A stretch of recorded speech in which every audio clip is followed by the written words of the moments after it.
لا الہ الا کی حقیقت کیا ہے کہ کوئی انسان دوسرے انسان کو اپنا غلام نہیں بنا سکتا. وہ غلامی ابدیت جس کو ختم کرنے کے لیے نبی رسول اللہ وہ آزادی جو اللہ کے رسول نے دی تھی، اور اس سے بڑا تحفہ کوئی نہیں تھا. ان کو لالچ کے ذریعے اور خوف کے ذریعے غلام بنا دیا گیا. جہاں بادشاہت ہوتی نا وہاں لوگ سچ نہیں بول سکتے، مجبور ہو جاتے ہیں. پیسہ ان کے پاس ہوتا ہے، ڈنڈا ان کے پاس ہوتا ہے، اور خوف نے امت کو اس راستے سے ہٹا دیا جو اللہ کے رسول اللہ علیہ السلام نے خلفائے راشدین نے دیا. تو وقت کے حکمران سلطان امیر تو لگا ہم تو ایک سپاہی کے سامنے حق نہیں کہہ سکتے. کہاں ہے وہ توحید، وہ لا الہ الا اللہ کہاں ہے؟ دین کی روح جو تھی وہ ختم. دین کی روح کیا؟ لا الہ الا اللہ. لا الہ الا اللہ کیا، جس کے بارے میں علامہ اقبال فرماتے ہیں بہر حق در خاک و خوں غلطی داس پس میں لا الہ الا اللہ. کہ حضرت حسین رضی اللہ عنہ کو جو لوگوں نے کہا کہ وہ لا الہ الا اللہ کی بنیاد بن گیا، کیوں؟ لا الہ تو پہلے بھی پڑھتے تھے، وہ لوگ بھی پڑھتے، نمازیں پڑھ رہے تھے، جماعتیں ہو رہی تھیں. لا الہ الا اللہ کی حقیقت کیا ہے کہ کوئی انسان دوسرے انسان کو اپنا غلام نہیں بنا سکتا. یہ زندہ خداؤں کو تم چیلنج کرتے ہو جن کے پاس جیلیں ہیں، پھانسیاں، کڑیاں، کوڑے ہیں، ان کی کبھی بات نہیں کرتے. یہ توحید بالکل تم نے گم کر دی. حالانکہ پوری سورہ نساء میں اسی شرک کا بیان ہے. حق میں رہتا کہ کوئی انسان اپنے قانون ملک میں جاری کرنا شروع کر دے، بندہ ہوتے ہوئے وہ لوگوں کو اپنے قانونوں کا پابند بنا. یہ ہے وہ غلامی ابدیت جس کو ختم کرنے کے لیے نبی رسول اللہ. یہ آیت جو میں نے پڑھی نا سورہ آل عمران، اس میں اللہ کہتا ہے عام لوگ تو کجا رہے، حکمران اور مولوی اور پیر، نبی تک کو حق نہیں کہ اللہ اس کو کتاب اور حکم اور نبوت دے اور وہ لوگوں کو کہے میرے بندے بن جاؤ، غلام بنا دے. نہیں بنا سکتا. پیغمبر کو حق نہیں کہ وہ لوگوں کو اپنا غلام بنائے. غلام صرف اللہ کے اندر، کسی کے غلام نہیں. تو یہ غلامی کا دور شروع، لوگوں کو لالچ کے ذریعے اور خوف کے ذریعے غلام بنا دیا، اور خوف نے امت کو اس راستے سے ہٹا دیا جو اللہ کے رسول اللہ علیہ السلام نے خلفائے راشدین نے دیا. کہ ایک معمولی عورت اٹھ کر مدینے میں کہہ دیتی تھی عمر تم غلط کہہ رہے ہو، اور عمر کی مجال نہیں تھی کہ اس کو کہ بیٹھ جا، مطمئن کرنا پڑتا، اور کئی مرتبہ ماننا پڑتا تھا کہ عورت نے ٹھیک کہا، مرد غلطی کی. یہ حریت تھی، آزادی تھی. معمولی آدمی کہہ دیتا تھا مدینے میں کہ لا نسمع ورن تھی. امیر المومن کہتے ہیں لوگوں میری بات سنو. آدمی کھڑا ہو گیا، نہ سنیں گے نہ مانیں گے. کیوں؟ جو چادریں مال غنیمت میں آئی ہیں وہ اتنی چھوٹی ہیں کہ میرے جیسے آدمی کی قمیص نہیں بنتی. آپ اتنے لمبے ترنگے، آپ نے قمیص پہن رکھی، اگر دو لی ہیں آپ خائن اور بددیانت، خلیفہ نہیں بن سکتے. تو امیر المومن بیٹے کو اشارہ کرتے ہیں، عبداللہ کھڑے ہوتے ہیں، کہتے چچا جی آپ نے ٹھیک کہا، میرے حصہ میں جو چادر تھی وہ میں نے اپنا بادی کو دیا. اس نے کہا بات کرو، سنیں گے مانیں. یہ حریت تھی، آزادی جو اللہ کے رسول نے عطا کی تھی. وہ آزادی جو اللہ کے رسول نے دی تھی، اور اس سے بڑا تحفہ کوئی نہیں تھا کہ انسان آزاد ہو گئے تھے. بڑے کو بڑے آدمی کو کہتے تھے کہ اس بات پر ہمیں مطمئن کرو، ان کے ہوتے ہوئے دین نہیں آئے گا، مذہب چلتا رہے گا. یہ لوگ عمرے کریں گے، مدینہ شریف حکمران جائیں گے، اور کبھی کبھی صوفیوں کی محفل کرا دیں گے، کبھی کوئی مدرسے کو امداد کر دیں گے، کرتے رہیں کہ لوگ بیوقوف بنے رہیں. مگر اصل دین جو ہے نا کہ امت آزاد ہو، سب مساوی ہوں. اسی کٹہرے میں میں کھڑا ہوں، اسی میں صدر مملکت کھڑا، اور قاضی فیصلہ کرے کہ یہ حق پر ہے اور آپ حکمران غلط. یہ آزادی تھی جو اللہ کے رسول نے دی. مگر یہ چھین لی نا.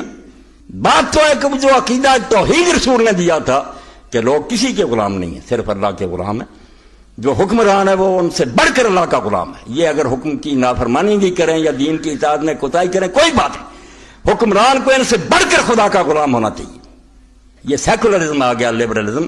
نماز رہی، روزے رہے، سب کچھ ہوتا رہا، جہاد کے نام پر جہاد بھی ہوتے رہے، مگر پبلک کو کہہ دیا کہ آپ عبادت کی حد تک آزاد ہیں، مسجدوں میں اللہ اللہ کریں، حکومت کے معاملات میں آپ دخل نہیں دے سکتے. کہ ظالم جب بیٹھ جاتے ہیں اور ان کا فرمان ہی قانون ہوتا ہے، کوئی عدالت نہیں، کوئی فیصلہ نہیں. عدالتیں کہتی رہتی ہیں کہ یہ جشن نہیں ہوگا، وہ کہتے ہیں ہوگا. سب چیز جیسے چپ کر دیتے کہ بادشاہ کے پاس جاتے ہیں اور باتیں کرتے ہیں، باہر نکلتے ہیں اور نہیں، جھوٹ بولنے لگے، خوشامدیں کرنے لگے. تو ان کو ایسی باتیں کہتے ہیں جو اصل میں ہم ان کو نہیں صحیح سمجھتے. جب نکلتے رہے جب ان کے پاس سے باہر آتے ہیں تو اور باتیں کرتے ہیں، ان کے منہ پر کہتے ہیں تم حق کرتے ہو، یہ صحیح ہے، درست ہے. جیسے خوشامد، جہاں ایک فرد کی بات صحیح ہوگی وہاں خوشامدی لوگ پیدا ہو جائیں. وہ سمجھتے کہ اس کو راضی رکھنے سے الو سیدھا ہوگا، ورنہ نہیں. آپ دیکھ رہے ہیں، میں مثال نہیں نام دے کر دوں گا، آپ کے تو سب کے سامنے فوراً پرندے اڑ کر اس ٹہنی پر جا بیٹھتے ہیں. رسول اللہ نے جو دین دیا تھا اس میں تو منافقت تھی کہ بادشاہ کے پاس اور کرو، اور بعد میں کہ یہ کہاں امت کو لے جاتی. غیرت گئی، سچ گیا، ضمیر کی مخالفت شروع ہو گئی. کہ اکبر دی گریٹ، اکبر اعظم بے دین ہو گیا. خیر وہ موضوع الگ. ایک دن اس نے کہا کہ میں بینگن کھانا چاہتا ہوں۔ ابو الفضل نے ایک قصیدہ نظم کر دیا، بینگن کی تعریف، بینگن ایسا بینگن ایسا، پکوا کر کھایا، گلا بیٹھ گیا۔ صبح اس نے کہا بینگن تو یار بہت خراب سبزی، اس نے ایک پوری نظم لکھ دی برائی میں۔ اس نے کہا کل تم تعریف کر دیا، اس نے کہا ہم بینگن کے نوکر نہیں ہیں، شاہ کے نوکر۔ آپ خدا کے لیے سوچیں، دینی تحریکوں کو پڑھیں کہ رونا کس بات کا، کہ جہاں بادشاہت ہوتی نا وہاں لوگ سچ نہیں بول سکتے، مجبور ہو جاتے ہیں۔ پیسہ ان کے پاس ہوتا ہے، ڈنڈا ان کے پاس ہوتا ہے، ان کا گٹھ جوڑ رہا ہے، اب بھی ہے، رہے گا۔ باقی نہ رہی تیری وہ آئینہ ضمیری، اے کشتہ ملائیو سلطانیوں پیری۔ یہ تین کے کٹھے ہیں، یہ ملا ملٹری الائنس پرانا ہے، بالکل آپ ناراض نہ ہو، اندر سے ایک ہوتے ہیں۔ مرد حق ہوتا ہے جب مرعوب سلطان و امیر، مسلمان ہو کر وہ بادشاہ اور امیروں سے ڈر گیا، حق نہ کہہ سکا، ان کے سامنے جھک گیا۔ فرماتے ہیں جب یہ حادثہ ہوتا تو آسمان پر فرشتے روتے کہ اللہ نے یہ خلیفہ بنایا تھا، اور وقت کے حکمران سلطان و امیر تو لگا ہم تو ایک سپاہی کے سامنے حق نہیں کہہ سکتے۔ کہاں ہے وہ توحید، وہ لا الہ الا اللہ کہاں ہے؟ صرف یہ کہو کہ بت کچھ نہیں دیتے، پیر نہیں دیتے۔ یہ ظالم جو خدا کی زمین پر اپنے قانون چلا رہے ہیں، اللہ کی کتاب کو منسوخ کر رہے ہیں، مٹی پرید کر رہے ہیں، کچھ نہیں ان کا مقابلہ کر رہے۔